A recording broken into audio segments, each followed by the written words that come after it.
नमस्कार दोस्तों, आज आपके बीच में एक व्यंग रखने जा रहा हूँ जिस व्यंग के माध्यम से मैं आपके पास एक सकारात्मक संदेश देने का प्रयास करूँगा। यह व्यंग है कि कैसे अंग्रेज चले गए लेकिन हमारी अंग्रेजियत हमारे दिल दिमाग में घुसा है। वो सामंतवादी सोच मेरे दिल दिमाग में घुसा हुआ है और जब तक उस वह निकलेगा नहीं तब तक हम एक नए विश्व गुरु भारत को गर नहीं सकते हैं। यह एक व्यंग है और इस व्यंग को आप अपने दिल दिमाग में रखिए और एक सवाल जब उठे तो उसको उठने दीजिए। कहते ना, आपके जीवन में आए सवाल तो स्वागत में हो जाओ तैयार। लॉर्ड मेकाले ने कहा कि भाई देखा क्या कि यहाँ गजब का चीज़ है। बाहर आई, कोयल कूक रहे हैं, गजब। हृदय की ह्यू कोयल की कूक बन के गुजर रही है। सावन आई, सावन आया, एकदम मोर पाँव में बाजे बांध के नाच रही, बिल्कुल प्राकृतिक। हिरन कूद रही, कुलाचे भर रही है मस्ती में। आर्यभट्ट चांद तारे में अपनी साधना के बल पे चांद तारे संपूर्ण खगोल शास्त्र को जीवंत कर रहे हैं, ब्राह्मीण जीवंत कर रहे हैं। चरक वनस्पति शास्त्र में जीवन तत्व को ढूंढ रहे हैं। अद्भुत है। यहाँ के कण कण में जो विश्वविद्यालय है उसके बारे में क्या कहना। अद्भुत। यह देखकर लॉर्ड मेकाले ने कहा कि यह गजब है, क्योंकि हम जो भारत को जो गुलाम बनाने आए थे ये तब तक नहीं बना सकते हैं जब तक ये प्राकृतिक पाठशाला रहेगा। और भारत विश्व गुरु ही इसलिए था कि उस यहाँ की जो प्राकृतिक व्यवस्था है, यहाँ की जो प्राकृतिक में यहाँ की जो गुरुकुल व्यवस्था है, ये गजब का व्यवस्था थी। तो लॉर्ड मेकाले ने कहा कि भाई शेर महाराज आइए, आपके लिए कुछ फरमान। शेर महाराज ने कहा कि बताइए हुजूर। शेर महाराज ने कहा कि देखिए, ये जंगल में कानून बनाइए। आप ये कानून बनाइए कि कोयल कितना कूके जो कानून भंग ना हो, मोर कितना नाचे जो कानून भंग नहीं हो, जंगल की शांति व्यवस्था भंग नहीं हो। छोटे छोटे जानवर, खरगोश, हिरन, ये सबको कूदने पर भी प्रतिबंध।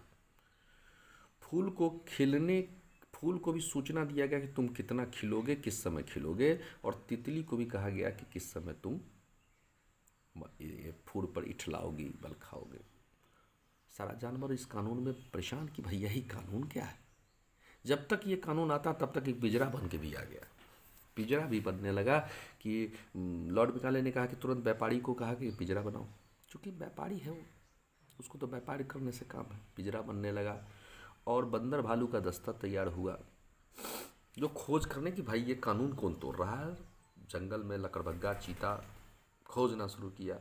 जरा भी कानून टूटे, शिकार होकर शेर महाराज के पास आए। शेर महाराज गोश्त खाए।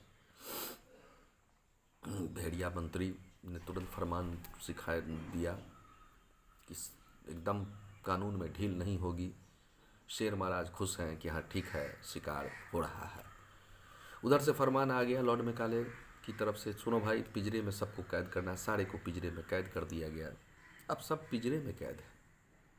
जो प्राकृतिक रूप से जो एक प्रवाह था, नरसंगी वातावरण में जो हम सीख रहे थे, वो खत्म हो गया। अब सबके पीठ पर बस्ते का बोझ है, एक पिंजरा है जिस पर उतना ही नाचना है, उतना ही कूदना है जितना कानून कह रहा है। कभी कभी एग्जाम का हंटर है, जैसे एग्जाम का हंटर पारे तो नाच नाच के दिखाना है।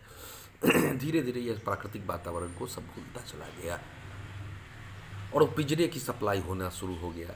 अब लोग इसी पर इठला रहे हैं कि देखो भाई, मैं तांबा के पिंजरा में हूँ, देखो भाई मैं चांदी के पिंजरा हूँ, अरे भाई मैं तो बहुत, मेरा ये है, मैं सोने के पिंजरा में हूँ। पिंजरे की सप्लाई हो रही है। सब जानवर पिंजरे में कैद है। आर्यभट्ट भी पिंजरे में कैद है, चरक भी पिंजरे में कैद है, सुश्रुत भी पिंजरा में कैद है। लेकिन ये कबीर की लुकाटी है, रैदास की कठौती की गंगा है, जो कण कण में ये जीवंत करती है। ये कहती है कि कुछ तो करना होगा भाई। भारत एक गुरुकुल का देश है। यहाँ पर अगर पिंजरे में कैद कर दिया गया तो सब कुछ बर्बाद हो जाएगा। तो मैंने पूछा, ओ लड़न पर चिड़ैया आओ, मैं तुझको भी पढ़ाऊँ, तुम्हारे लिए पिंजरा बनाऊँ। ओ लड़न पर चिड़ैया मैं आओ आओ मैं तुझको भी पढ़ाऊँ, पिंजरे में कैद करके तुझे पढ़ाऊँ। आओ ओ लहरन पर चिड़ैया आओ मैं तुझे पढ़ाऊँ। चिड़िया खोली परवाज उड़ी आकाश, कहने लगी पढ़ के क्या करूँगी, तुम्हारी तरह समझदार हो जाऊँगी, फिर अपना बन के अपनों का खून पीऊँगी, ईमान को बेच के पकवान खाऊँगी, आँखों की पानी बोतल में बंद करके बेच दूँगी। हे हे इंसान, बता बता बता इंसान, मैं अल्हड़ अनपढ़ मस्त हूँ, तुम पढ़े लिखे क्यों त्रस्त हो। तो एक सवाल उठता है कि हमारा जो, हम कहाँ से कहाँ आ गए और कहाँ जा रहे हैं। एक सवाल खोजना होगा। दादी नानी की कहानी भूल गई, नदी किनारे घरौंदा भूल गए, वो जो बिना साधन होने के बाद, कोई साधन नहीं था फिर भी आर्यभट्ट चांद तारे में गजब का खगोल की अद्भुत कल्पना कर लिए, अद्भुत रहस्य को ढूंढ लिए। चरक के बारे में कहा जाता है जब वो दर्द से विह्वलित परेशान हो गए तो उनके सामने स्वयं प्रकृति जीवंत हो गई। यह चीज़ सर हमें याद करना होगा कि भारत की जो गुरुकुल व्यवस्था है उसको पुनः जीवित करना होगा। उसको लिए पुनः हम लोग एक मुहिम के अंतर्गत आगे बढ़े कि कैसे वह व्यवस्था सुगंध हो। इसी को प्रयास के लिए महात्मा गांधी ने बुनियादी विद्यालय खोला। और मैं एक चीज़ और देखता हूँ कि राष्ट्रीय स्वयंसेवक संघ में एक पर बहुत अच्छी चीज़ मैंने देखा कि बच्चे को खिलाते हैं। अच्छी बात है, बच्चे खेलेंगे। मैंने उसके एक आदमी से पूछा, स्वयं के स्वयंसेवक थे, कि भाई आप खिलाते हैं, अच्छी बात है, बढ़िया बात है, खिलाते हैं और मैसेज भी अच्छा देते हैं। तो उन्होंने कहा कि बच्चे खेलेगा नहीं तो खिलेगा कैसे। तो ये बातें हैं सर, और इस बात को सर श्रीमान हमें समझना होगा कि भारत कैसे विश्व गुरु था। उसका कारण यह था कि यहाँ की जो शिक्षा व्यवस्था थी, गुरुकुल व्यवस्था थी, जिसको गांधी जी बुनियादी विद्यालय में कुछ हद तक रूपांतरित करने का प्रयास किए। रविन्द्रनाथ टैगोर का शांति निकेतन यही था कि प्राकृतिक वातावरण नहीं छीना जाए बच्चों से, बस्ते के बोझ में नहीं डाला जाए, उसे पिंजरे में कैद करे, उसे पिंजरे का शेर नहीं बनाया जाए, उसे स्वतंत्र चिंतन के लिए अवसर दिया जाए। ये सवाल है सब। जब आपके जीवन में आए सवाल तो स्वागत में हो जाओ तैयार। गाँव में एक मल्हार, ये सवाल उठने दीजिए, ये सवाल चुभने दीजिए, ये सवाल को गूंजने दीजिए, ये सवाल को जन जन तक जाने दीजिए, कण कण तक जाने दीजिए। आत्मा की अदालत में ये सवाल उठे। धन्यवाद।